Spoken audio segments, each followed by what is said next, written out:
जब कोई भी उस मंदिर की पूजा नहीं करता था, तब माँ काली का भक्त पहुंचा वहां और माँ के और उस मंदिर के रहस्य को जानने की उसने की कोशिश, जिसमें हुआ वह कामयाब और मिले उसे माँ के दर्शन। जानिए क्या है उसका रहस्य। गांव के एक कोने में सैकड़ों साल पुराना एक मंदिर था, माँ काली का मंदिर। लेकिन उस मंदिर में कोई पूजा नहीं करता था। वजह?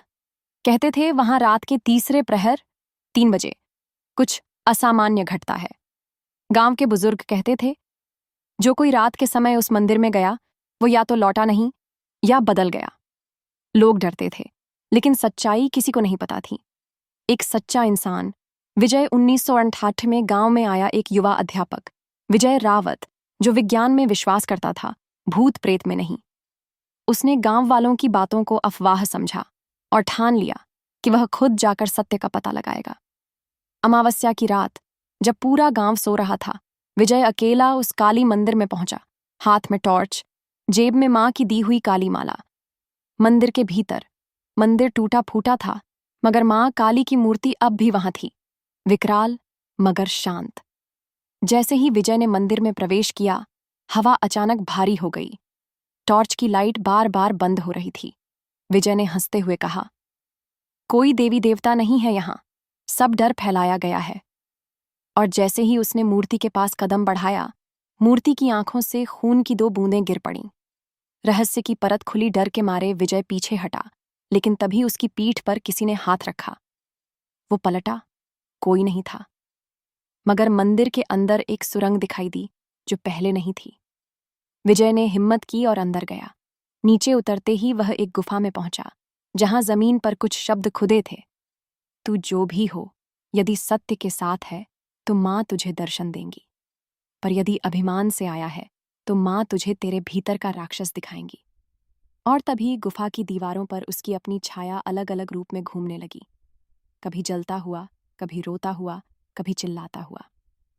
मां का रहस्योद्घाटन। विजय डर गया, घुटनों पर गिर पड़ा और पहली बार बोला, हे मां, मैं गलत था, मुझे दिखाइए कि आप कौन हैं। तभी एक तेज प्रकाश हुआ और मां काली की छाया सामने आई, मगर वह विकराल नहीं थी, शांत थी, स्थिर थी।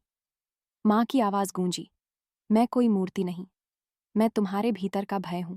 जो मुझे नकारता है वह अपने अंधेरे से हारता है, पर जो विनम्रता से सत्य खोजता है, मैं स्वयं उसका रक्षक बन जाती हूं। कथा का अंत नहीं, नई शुरुआत। अगले दिन सुबह गांव वालों ने देखा, मंदिर अब टूटा नहीं था, मां की मूर्ति पर ताजा फूल थे और विजय मंदिर के बाहर ध्यान में बैठा था। विजय अब गांव छोड़कर कहीं नहीं गया। उसने मंदिर की सेवा की और हर अमावस्या की रात वहां दीप जलाए।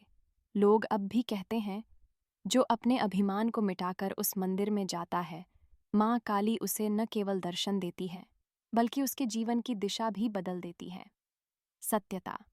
ये कहानी विजय रावत ने अपने जीवन के अंतिम वर्षों में एक स्थानीय रिपोर्टर को बताई थी, न प्रचार के लिए, न प्रसिद्धि के लिए, बस इसलिए कि जो सत्य उसने देखा वो कोई और खो न दे। विजय रावत, जो विज्ञान में विश्वास करता था, अमावस्या की रात गांव के एक त्यागे हुए मंदिर में गया और मां काली के अलौकिक दर्शन प्राप्त किए। उस रात के बाद मंदिर फिर से जागृत हुआ, मां की मूर्ति में नई ऊर्जा आ गई और गांव के लोगों का भय श्रद्धा में बदल गया। मगर कहानी यहीं खत्म नहीं हुई।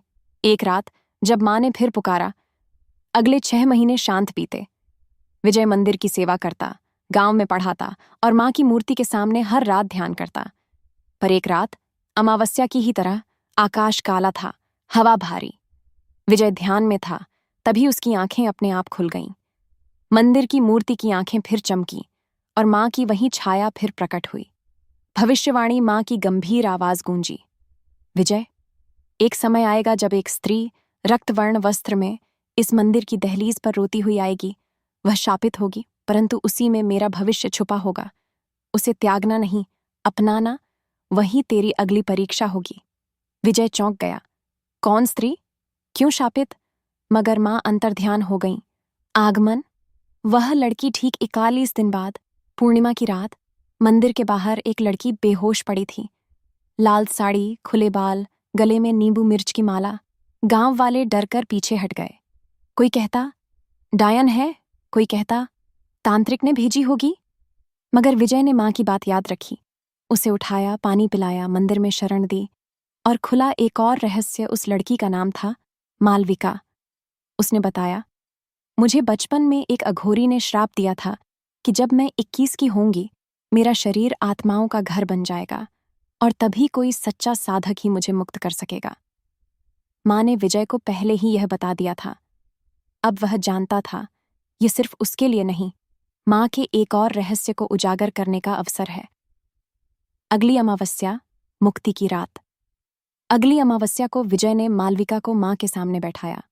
पूरे मंदिर में नीला धुआं फैल गया।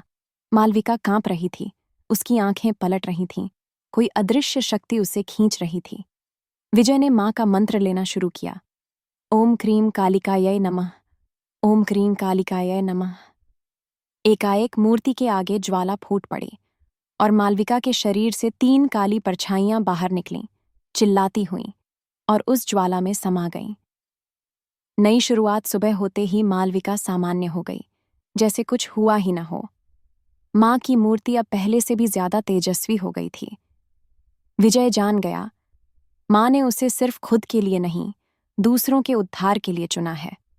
वह अब केवल एक शिक्षक नहीं था, बल्कि माँ का साधक था, रक्षक था उन रहस्यों का जो सामान्य आंखें नहीं देख सकतीं।